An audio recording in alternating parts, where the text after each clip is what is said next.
자, 오늘 말씀 전세계 교회가 함께 받는 성서 일과이기도 한데 오늘 말씀 마태복음 14장을 계속 봅니다. 지난주에 이어서 22절로 33절까지입니다. 자, 에어컨 소리 때문에 잘 들리지 않을 수 있는데 잘 들리나요?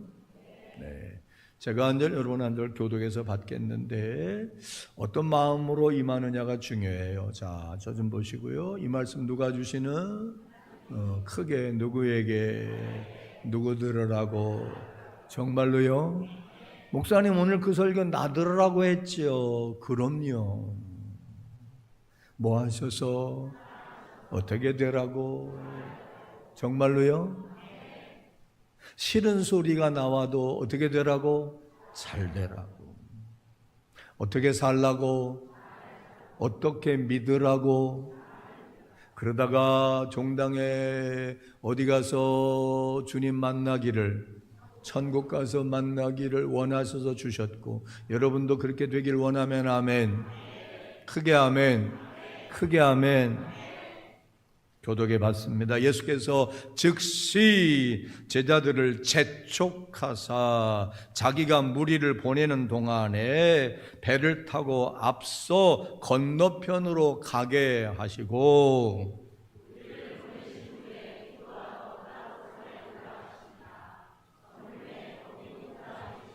배가 이미 육지에서 수리나 떠나서 바람이 거스림으로 물결로 말미암아 뭘 당하더라? 고난을 당하더라. 여러분요?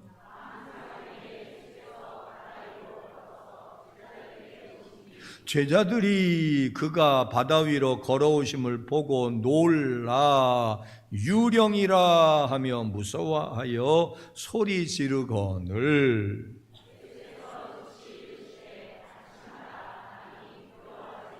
베드로가 대답하여 이르되 주여 만일 주님이시거든 나를 명하사 물 위로 오라 하소서 하니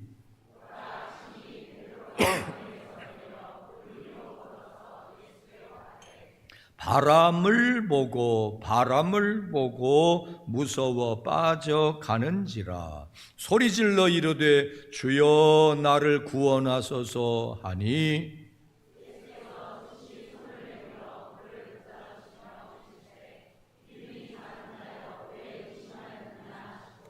배에 함께 오름에 바람이 그치는지라 배에 있는 사람들이 예수께 절하며 이르되 진실로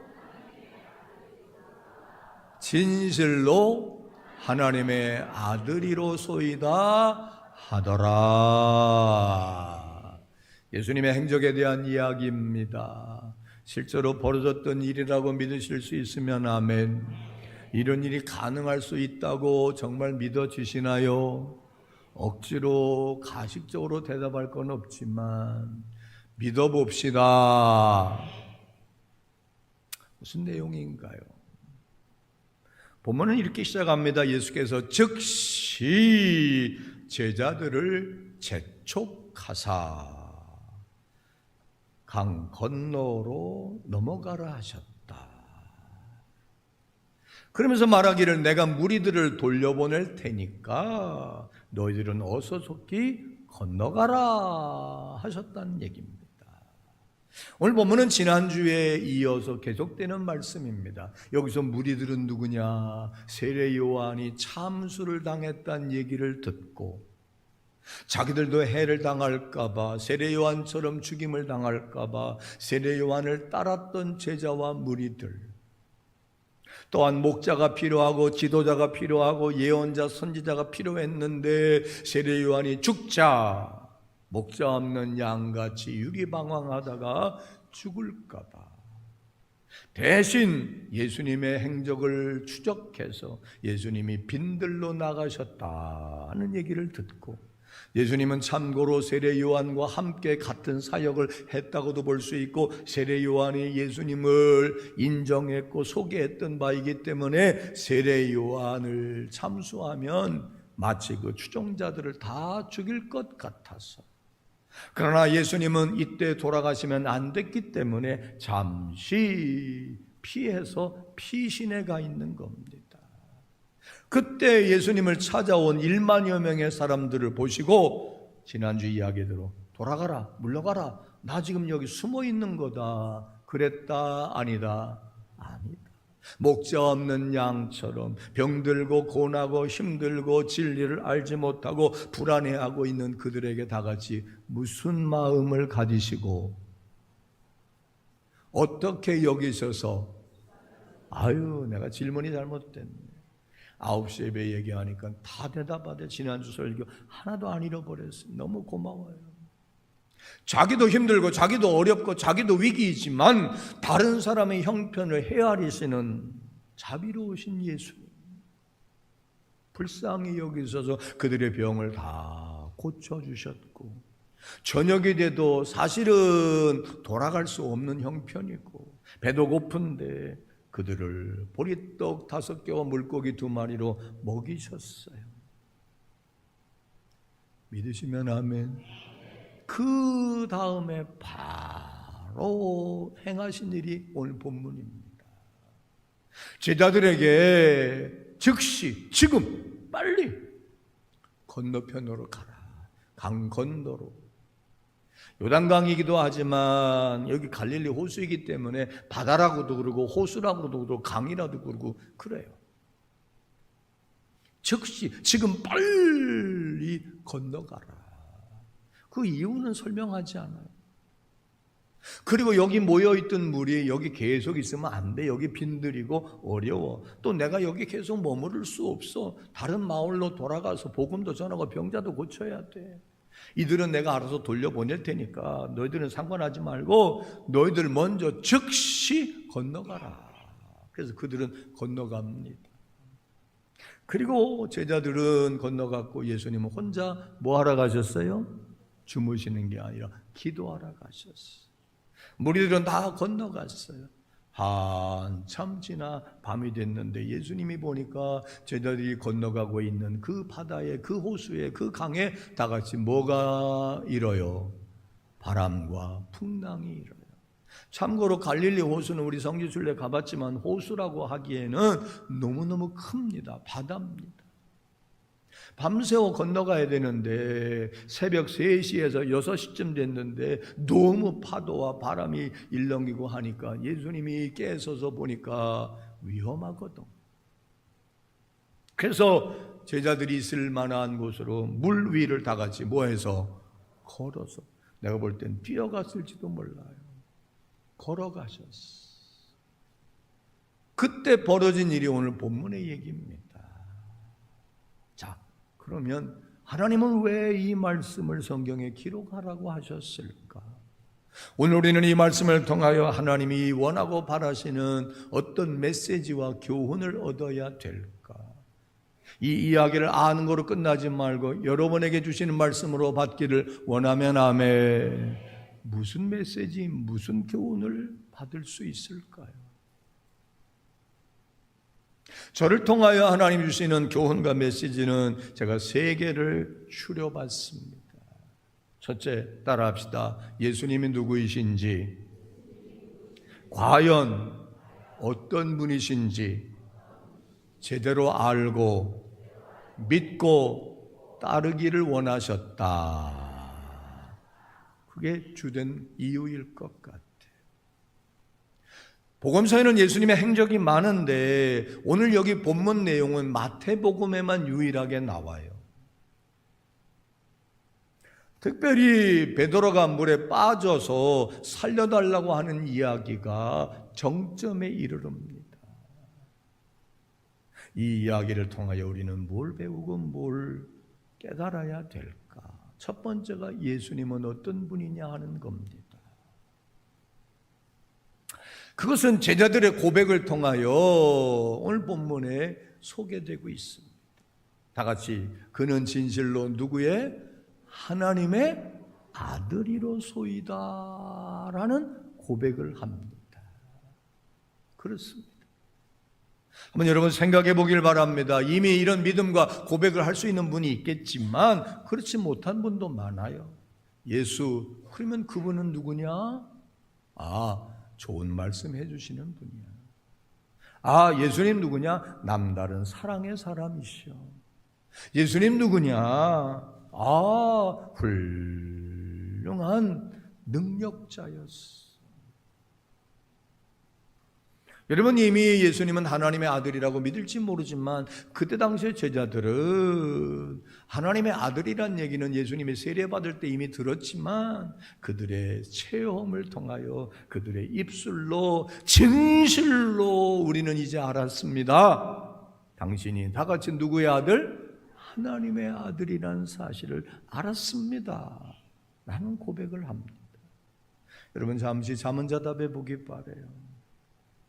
여러분이 알고 믿고 따르고 있는, 의지하고 있는 그분 예수 그리스도가 과연 천지의 주제이시고 만물의 창조자이시고 모든 걸 알고 계시고 모든 걸 하고 계시고 주무시지도 않고 졸지도 아니하시며 일하시는 사랑의 하나님 아버지의 아들이라고 확실히 믿으십니까? 진짜로 믿으면 크게 아멘. 그렇다면 어떻게, 왜 제자들은 이 장면을 보고 예수님을 진실로 하나님의 아들이라는 표현으로 고백하고 인정했을까요? 특별히 여기 마태복음은 늘 말하지만 정통 유대인이면서 예수를 믿는 사람들 공동체에 주신 말씀이에요. 유대교는 지금도 유일신교입니다. 하나님만이 참신이고 유일한 하나님이라고 믿습니다. 우리 개신교는 유일신이 아니에요. 사실은 성부, 성자, 성령 삼위 하나님을 믿습니다. 그런데 유대교는 오직 하나님만 믿습니다. 그런데 하나님이 하나님 되심에 대하여 그들은 뭘 보고 인정하고 지금도 믿고 추앙하느냐? 유대인들에게 있어서 하나님이 진짜 하나님이다라고 하는 증표들이 많은데 그 중에 결정적으로 인정하는 게 뭐냐? 바다를 가르시는 하나님. 여러분, 그리스 로마의 신화에 보면 그죠? 태양의 신도 있고 바다의 신도 있고, 그지? 별의별 신이 다 있어요. 각각의 신이에요. 근데 오직 하나님만이 하늘을 주장하시고 땅을 다스리시며 뭐까지?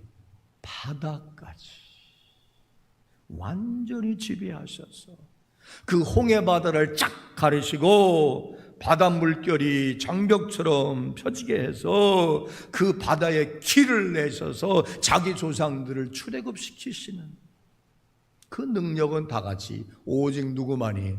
하나님만이 가지신 능력이고 표출하신 능력이기에 하나님만이 유일한 하나님이고 우리의 하나님이라고 철석같이 믿었습니다. 이러한 내용은 구약 성경 여러 곳에서도 소개되고 있어요. 하늘과 땅과 바닥까지 다스리시는 하나님. 욥기 9장 8절 보면 한번 따라해 볼까요? 그가 홀로 바다 물결을 밟으시며. 바다 물결을 누가 밟아요? 오직 하나님만이 홀로 바다 물결을 밟으십니다. 시편 77편 19절 보면 이렇게 하나님을 또한 표현합니다. 바다를 걸으시는 분. 가능하다고 믿으세요? 별론가 봐. 하나님이 바다를 가르시고 바다를 걸으시고 바다 물결도 나누실 수 있다고 믿으세요? 그게 결정적 하나님이 하나님 되심의 증거라고 믿었단 말이에요. 그런데 예수님이 파도 위를 걸어오시네. 그런데 예수님이 바람을 꾸짖고 잠잠하시네. 바다 위를 걸으시면서 바다에 빠져가는 베드로를 건져 올리시네. 그리고 나선 그 모질게 불던 바람과 풍랑이 순간적으로 뭐해져? 잠잠해져. 이건 다 같이 누구만 하실 수 있는? 하나님만. 근데 그 일을 지금 누가 하셔? 예수님. 그러니까 유대인들은 이런 일을 하는 자는 하나님밖에 없다. 근데 예수님도 그 일을 하시네. 그러니 예수님도 하나님이시구나. 하나님과 동격으로 말할 수는 없으니 그들은 뭐라고 말하느냐? 진실로 예수님 당신은 다 같이 가만히 있으면 졸려요. 다 같이 하나님의 아들이십니다 라는 위대한 고백을 하고 그 이후로 그렇게 믿었을 겁니다. 여러분, 하나님은 어떤 분이라고 믿으십니까? 과연 진실로 솔직히 하나님의 살아계심을 믿습니까? 천지 창조주이신 걸 믿습니까? 사람이 할 수 없는 일을 하나님이 하실 수 있다고 믿습니까? 근데 하나님이 예수님에게 그 전권을 다 위임하셨어요. 그래서 그 전권을 가지고 이 땅에 오셔서 하나님만이 하실 수 있는 일을 하셨고 지금도 하고 계신 걸 믿으시면 아멘. 그래서 기독교는 기적의 종교입니다. 하나님도 믿고 예수님도 믿는 종교입니다. 그런데 이 말씀을 통하여 내가 믿는 하나님, 내가 알아야 하는 예수님, 그분들은 다 전능하신 분이시다. 특별히 예수님은 사랑의 하나님, 능력의 하나님, 모든 세상의 주관자가 되시는 하나님의 아들이시다라고 하는 이 믿음을 확실히 갖기를 원하십니다. 가지시길 바랍니다. 여러분의 믿음에 대한 확신과 내용이 분명해지기를 바라요. 두 번째, 오늘 본문을 통하여 하나님은 뭘 우리에게 가르쳐 주시려고 하는 걸까요? 제자들의 모습 속에 그 힌트와 메시지가 있다고 저는 발견했습니다. 자, 여기 봐요. 제자들의 상황을 한번 그림을 그려봐요. 그리고 그들의 하는 행동을 여러분의 삶으로 대비시켜서 한번 유추해 봅시다. 저녁이 되어서 이제 해가 뉘엿뉘엿 넘어가는 그런 시기쯤 됐는데, 아니 그 시간에 예수님은 강을 건너가래요. 바다를 건너가래요. 지금 예수님도 제자들도 위태로운 거예요. 특별히 이때 당시 여기 바로 바다 건너편은 어디냐 한번 나같이 해봐요. 벳세다. 거기는 유대인들이 모두가 다 가기 싫어하는 곳입니다. 가기 싫어하는 곳이에요. 왜? 이방인들이 주로 많이 사는데. 우리로 말하면 어느 지역을 폄훼하기 싫지만 요즘은 저 안산에 가는 거 참 어려워해요. 우리 부천에서도 저 남부역 가는 거 조심해야 돼요. 외국인들이 너무 많아요. 아수르 사람들도 무지하게 내려와 있고요. 거기에는 하나님 경외하지 않는 사람들이 드글드글하는 땅이에요. 거기 가면 어떤 모욕과 어떤 어려움을 당할지 모르는 그런 기피할 만한 동네예요. 거기로 가래. 여러분 같으면 해가 넘어가는 시기에 무슨 안전한 곳이 아닌 거기 불안정하고 여러모로 열악한 그곳에 가라 그러면 가겠어요? 그들은 갑니다. 그것도 즉시 갑니다. 훌륭하지요? 훌륭해요. 그런데 문제는 예수님 말씀에 꺼려지기도 하고 불평불만이 나올 수도 있고 가기 싫고 따르기 싫은데 예수님 말씀 그것도 즉시 가래. 그러니 갔단 말이지. 그렇다면 그 길이 안전해야 돼요? 고난이 있어야 돼요? 안전해야지. 성경의 말대로 말하면 여호수아에게 하나님이 이렇게 말합니다. 내가 명한 말에 순종하고 가면 내 가는 길이 뭐하리라? 평탄하리라. 내 하는 일이 형통하리라.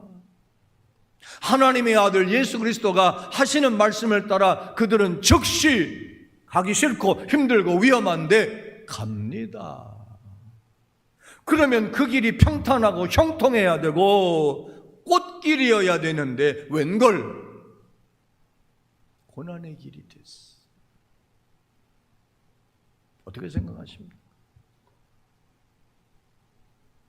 성경을 보면 명령 따라 바닷길을 갔다가 혹은 명령 따라 순종했다가 좋은 일을 겪은 사람들도 있지만 불순종했다가 요나처럼 풍랑 만나 고통당한 사람도 있지만 아버지 말에 순종했다가 죽을 뻔했던 요셉도 있거든.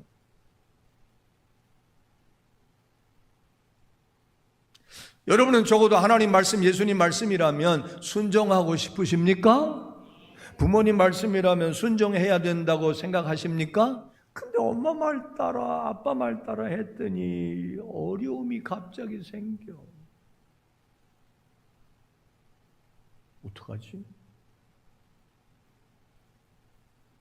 제자들이 이 지경이 된 거예요. 여기서 우선 아주 쉽게 따라합시다. 순종하고 가는 길에도 고난과 어려움이 있을 수 있다. 그렇다는 걸 우선 받아들입시다.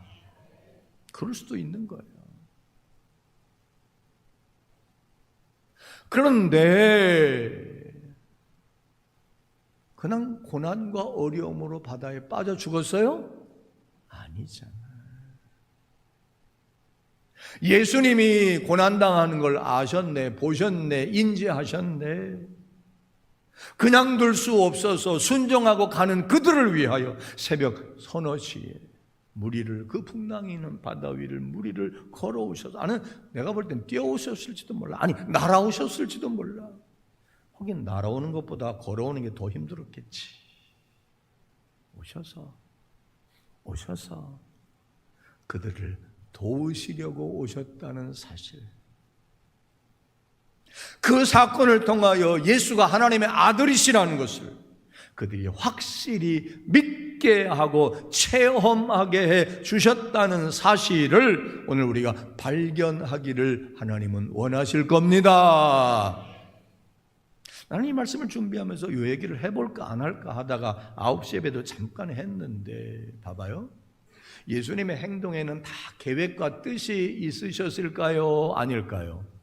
다 있지. 여러분이 여러분의 자녀들에게 뭘 해라 마라 할 때는 계획이 있어요, 없어요? 생각이 있어요, 없어요? 아니 예수님도 사리 판단이 분명한 분인데 내일 아침에 가라고 그러든지 가만히 보고 갈릴리 호수에는 원래 바람 풍랑이 많거든요. 그러니까 잔잔할 때 가라고 그러지 왜 즉시 가라고 그러셨을까? 나는 이렇게 상상해 봤어요. 모르시는 것이 없으신 예수님이 다 알고 계시지 않았을까? 이 시간대쯤 되면, 이 물때쯤 되면 머지않아 징조를 볼 때 큰 풍랑이 일 거다. 또 순종하나 안 하나 한번 보고 싶어서 풍랑일 거를 알고 이 풍랑 속에서 주님이 바다 위를 걸어오셔서 풍랑과 파도를 잠잠케 하시고 그들이 하나님의 아들 예수 그리스도를 체험하게 하시려는 계획 가운데 빨리 가라고. 때로 우리를 고난 가운데 몰아넣을 수 있어요. 믿습니까? 이해되십니까? 하나님은 모세를 만들기 위해 미디안 광야로 몰아넣었어요. 요셉을 총리가 되게 하기 위해 남의 애굽의 종으로 몰아넣었어요. 때로 우리에게 기막힌 체험을 하게 하시려고, 우리에게 때로 고난을 통하여 꿈을 이루게 하시기 위해 연단 중에 몰아넣을 수도 있어요. 왜? 우리는 평안하고 즐거울 때 하나님 만나는 경우는 별로 없습니다. 고난과 어려움과 위기 가운데 하나님을 만납니다. 경험합니다. 여러분 어떻게 생각하세요? 편안할 때는 하나님 별로 찾지 않습니다. 예수님은 아마 계획이 있으셨던 것 같아요. 다 계획이 있으셨구나. 앞으로 예수님 명령 따라 순종하고 가는 길에도 어려움이 있을 수 있어. 그러나 너희들 홀로 내버려 두지 않을 거야. 세상 끝날까지 내가 너와 함께하여 주리라. 이걸 미리 체험하게 하시려고 그러셨는지도 몰라요.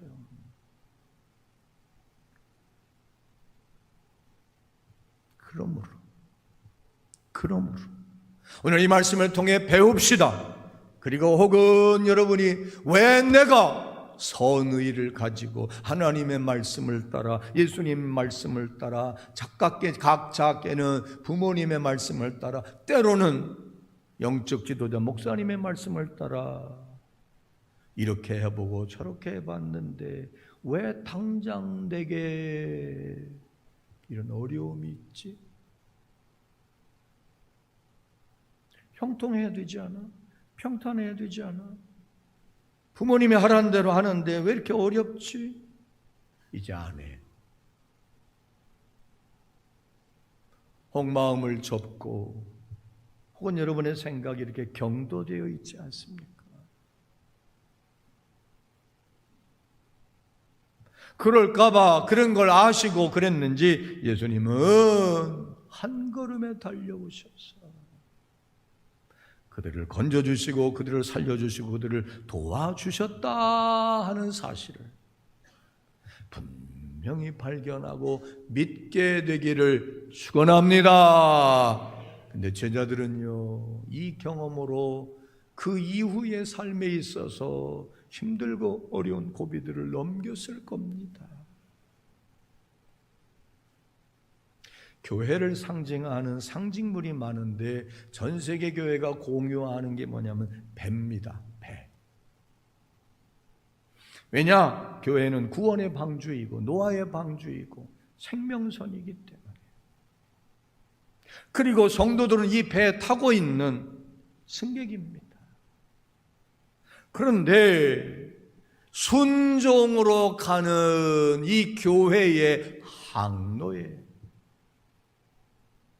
예수님 선장 삼고 모시고 가는 성도들의 삶의 여정에 닷을 올려라, 가자, 북동풍이 분다, 남으로 가자, 복음을 전하고 전도하고 선교하고 봉사하고 주의 법, 주의 말씀을 따라 가는 길에 마치 태평양을 건너고 대서양을 건너고 허다못해 여기서 저 장봉도까지 가는 길에도 바람, 파도, 안개가 끼듯이 그 가는 길에는 교회를 흔드는 일도 있고 교회 안에 성도들을 흔드는 일들도 참으로 많았습니다. 여러분의 신앙 여정을 한번 생각해 보시고 한국 교회 여정을 생각해 보시고 2000년 기독교 역사를 한번 생각해 봐요. 피와 순교의 역사고 고난과 역경의 역사고 흔들릴 만한 일들이 많고 폐하려고 하는 세력들의 대적이 얼마나 많았습니까? 공산주의자들이 기독교인들을 억압하고 핍박하고 죽이려고 했고 권력자들이 교회를 무너뜨리려고 했고 세상의 사탄 마귀들이 여러분의 신앙과 주님을 향한 믿음을 흔들려고 할 때가 얼마나 많았습니까?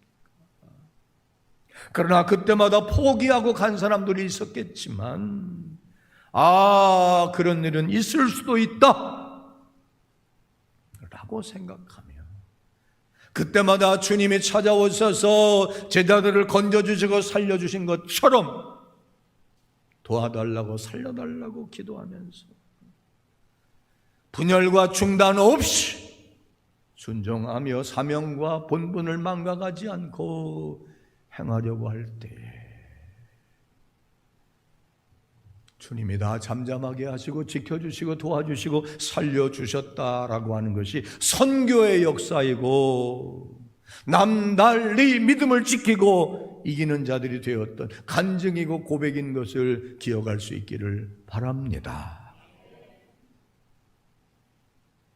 여러분 믿음으로 가는데, 주님 인생의 선장 모시고 삼고 가는데, 어떻게든지 주의 말씀대로 순종하려고 해보는데, 안 하던 것도 해보려고 그러고 하던 것도 안 해보려고 하는데, 새로운 도전, 새로운 시도, 새로운 순종을 하려고 하는데, 당장 내 눈앞에 펼쳐지는 것은 순탄하고 이전에 없던 즐거움과 기쁨과 행복이 아닌 어려움과 고난일 수도 있는데, 그래서 지금 흔들리고 계시지는 않습니까? 어찌 보면 내 맘대로 살고 내 생각대로 살고 내 가치관대로 살고 나 하고 싶은 대로 살 때는 괜찮았는데, 새로운 가치관, 새로운 삶의 방법을 가지고 하나님 뜻대로 살려고, 주님의 말씀대로 살려고 하다 보니까 사람들로부터 핍박당하고, 당장은 손해보고 당장은 뭐가 마음대로 획기적으로 좋아지고 나아지는 것 같지 않아서 계속 믿어야 되나, 계속 해야 되나 갈등하고 계신 분은 안 계십니까? 우선 순종하고 가는 길에도 고난이 있을 수 있다. 지난 수요일 날 소개했습니다. 하나님은 사랑하는 자를 오히려 징계하신다. 징계가 없으면 아들이 아니다. 더 귀하게, 더 순전하게, 더 온전하게, 더 좋은 것 주시기 위해 때로는 책망하실 때가 있다. 왜 나에게 이런 일이 있을까?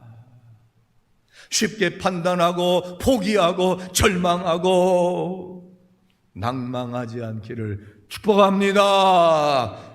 그런 모습을 주님은 그냥 내버려 두지 않으셨어. 오히려 위기가 기회이고, 고난은 주님을 가까이서 체험할 수 있는 기회이고, 이런 일들을 통하여 하나님 예수님은 살아계시다는 것을 그들은 경험했습니다. 마지막 하나, 베드로의 모습을 통하여 발견해 봐야 할 게 있습니다. 참고로 이 이야기는 마태복음에만 나옵니다. 새벽 서너 시가 돼서 고난으로, 여러분 봐봐요. 배멀미 조금만 해도 사람 못 견딥니다. 그죠? 깜깜한 밤에 풍랑이 어마어마하게 일고, 2000년 전이니까 무슨 내비게이션이 있겠어요? GPS가 있겠어요? 이리 흔들리고 저리 흔들리고, 그럴 땐 꼭 나타나는 게 뭐야? 귀신. 저기서 뭔가가 와. 그것도 새벽 서너 시 깜깜한데, 무서워 죽겠는데 죽을까봐. 그래서 제자들이 유령이다, 귀인이다 벌벌벌벌 떠는 거예요. 그때 우리의 모든 걸 아시는 예수님이, 얘들아 나다, 귀신 아니다, 두려워하지 말고 안심해라 그럽니다. 할렐루야. 여러분, 그 순간 여러분은 할렐루야 했을까요? 진짜요? 그랬을까요? 에? 우린 지금 알아. 그때 처음 이런 일을 겪는 사람은, 그죠? 의심했을까요? 할렐루야 했을까요? 의심했지. 아니, 무리를 어떻게 예수님이 걸어와, 이 풍랑이는. 그럴 때 베드로가 진짜 예수님이라고요? 그러면요, 내가 한번 시험해 볼게요. 나보고요, 무리를 걸어오라고 한번 해보세요. 그리고 내가 물에 빠지지 않도록 한번 해보세요. 그러자 예수님이, 그래, 믿으면 와봐. 올 수 있게 해줄게. 베드로가 내려가야 안 내려가요? 내려가. 저벅. 우와, 걸어지네. 해병대 출신답게 바다 위를 막 걸어. 그런데 중간에 베드로가 빠져야 안 빠져요? 빠져. 왜 빠져? 바람을 보고 뭐 해서? 무서워서. 근데 이 표현이요, 바람이 눈에 보여요, 안 보여요? 안 보이는데 뭐냐? 바람이 얼마나 세차게 부는지, 파도 너울이 자기를 향해 막 덮쳐오는 게 보이는 거야.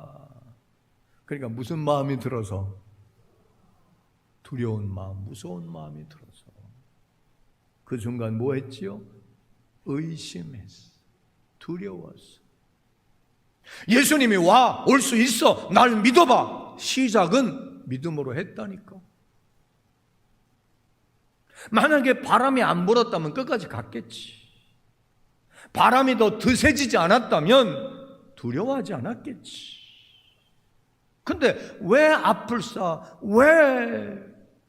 내가 하나님 말씀대로 뭘 하려고 하는데 사업이 갑자기 더 어려워져. 직장 생활이 더 어려워져. 내가 하고자 하는 일이 더 안 돼.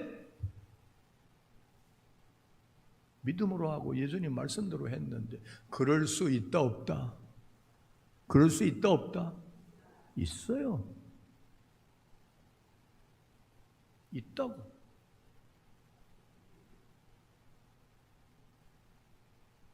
나나 여러분의 마음속에 언제나 상황과 환경이 바뀌면 불안과 두려움은 찾아오게 돼 있어요. 사람을 위축시키고 꼼짝 못하게 하며 일을 그르치게 하는 것은 최고의 감정이 뭐냐? 불안과 두려움입니다. 그래서 강하고 담대하라는 말씀을 주님은 자주 많이 하셨어요. 불안과 두려움을 이기지 못하면 우리는 절대 뜻한 바를 이룰 수 없어요. 성경은 끊임없이 염려하지 말라, 두려워하지 말라 하는 말씀을 주십니다.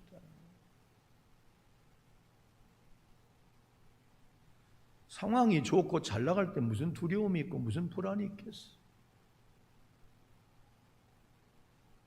근데 의외의 일들이 다가오면 우리는 갑자기 불안해져요.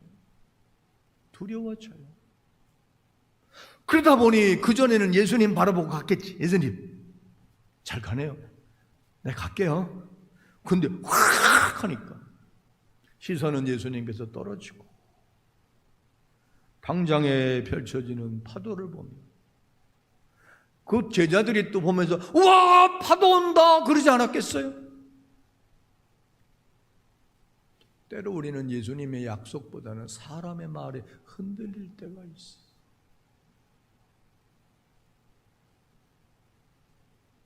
하나님 어떡하지요? 예수님 어떡하죠? 만약에 베드로가 예수님 어떡하지? 걱정하지 마. 계속 와. 계속 와. 그랬다면 그랬겠지만 예수님께 묻지도 않았어요. 우리로 말하면 기도하지도 않았어요. 예수님 바라보지 않고 사람들의 아우성과 야 큰일 났다 큰일 났다 큰일 났다 너 죽는 거 아니냐? 사람들의 말에 덜컥 겁나서 예수님께로 향하던 시선을 놓친 거예요. 예수님을 향한 예수님에 대한 믿음이 흔들린 거예요. 그럴 수 있다 없다? 그럴 수 있습니다. 근데 예수님이 에휴 그깟 바람에 두려워하냐? 빠져 죽어라 그랬어요? 아니에요. 에휴 믿음이 작은 사람아. 그리고 와서 손잡아 일으켜 주셨어요. 좋으신 예수님입니다. 근데 말이지요, 이런 모습은 비단 베드로에게만 해당되는 얘기일까요? 또한 우리 생각해 봐야 될 것은 이 모습은 베드로의 습관적인 모습이랍니다. 이거 우리 한번 꼭 생각해 봐요. 여러분 이런 말이 있는 거 알죠? 성공도 습관이라고, 패배도 습관이라고, 지는 것도 습관된다고. 베드로에게는 이게 습관이야. 한번 들어볼래요? 예수님이 사람들이 나더러 뭐라고 그러냐 하니까 베드로가 위대한 고백을 하죠. 다 같이 시작. 주는 그리스도시요 살아계신 하나님의. 아니 이렇게 위대한 고백을 하고 칭찬을 했으면 꾸준히 가야지. 그리스도로 하나님의 아들로 이 땅에서 십자가에 달려 죽어 속죄양이 되어 죽어야 되겠다. 나는 죽어야 된다. 그러니까 그 고백을 했던 베드로가 예수님 그러지 마요. 예수님의 길을 또 가로막. 예수님 힘드셔도 그래야지요. 제가 옆에서 보필해 드릴게요. 저도 같이 십자가 지고 갈게요. 하나님 뜻을 이루어 드립시다. 그래야 되는데. 겟세마네 동산에서 마지막 기도하고 가룟 유다의 배신으로 예수님 붙잡힐 때 베드로는 칼을 휘둘러서 예수님을 보호하려고 했던 그였잖아요. 근데 바로 새벽에 동타와 예수님 재판받고 고난당하고 죽을 것 같으니까 완전히 180도로 뒤집어져가지고 나 예수님 몰라요. 다혈질적인 사람들의 특징 중에 하나가 이거예요. 시작은 잘해. 큰 소리는 잘 쳐. 남들보다 먼저 근데 뒷심이 없어. 베드로가 이게 전형이에요. 그러나 그런 베드로도 성령 충만 받고 성령 세례 받고 나서 예수님을 위해 순교하는 자까지 됐던 것을 우리는 기억합니다. 그러면 왜 베드로는 이런 일을 했냐? 요 얘기하고 마칠게요. 따라해봐요. 믿음은 있었으나 끈기가 없었다. 믿음은 있었으나 체험이 없었다. 예수님은 씨 뿌리는 비유에서 누가 30배, 60배, 100배로 결실한다고 그랬어요. 세상에서도 어떤 사람의 뜻을 이룹니까? 2% 부족한데 그게 뭐냐? 끈기입니다. 인내로서 결신하는 자라 그랬어요. 시작은 다 합니다. 믿음으로 시작은 다 합니다. 중간에 막 풍랑이 일어나고 중간에 의외의 일들이 생기면 두려운 마음들 포기해버리고 낙심합니다. 그러나 우리가 믿는 예수님은 다같이 누구의 아들? 하나님의 아들이신 걸 확실히 믿읍시다. 그분이 함께 하심을 믿읍시다. 우리를 위해 기도하고 계시고 성령을 보내주시고 이 모양 저 모양 우리를 도와주시고 오히려 우리가 약할 때 강함이시고 우리가 힘들고 어려울 때 가까이 계셔서 우리가 순종하고 가는 길에 어려움이 있다 할지라도 넉넉히 이기게 해주시는 주님이신 걸 믿읍시다. 그래서 성경은 이기는 자에게는 남는 자에게 여기 여러분은 그래도 끈기가 있는 사람들입니다. 믿음의 끈기가 더해지기를 축원합니다. 힘들고 어려워도 내가 믿는 주님을 의지하시고 순종하고 가는 길에도 때로 어려움이 있을 수 있다라고 하는 걸 인지하시고 그러나 그때도 주님이 우리와 함께 하심을 믿고 막 풍랑이 일고 돌발 변수가 생겨도 나는 결코 변치 않으리 믿음의 심지를 견고하게 하셔서 승리하는 모두가 될 수 있기를 원하면 아멘. 축원합니다. 이렇게 살아냅시다. 기도하겠습니다.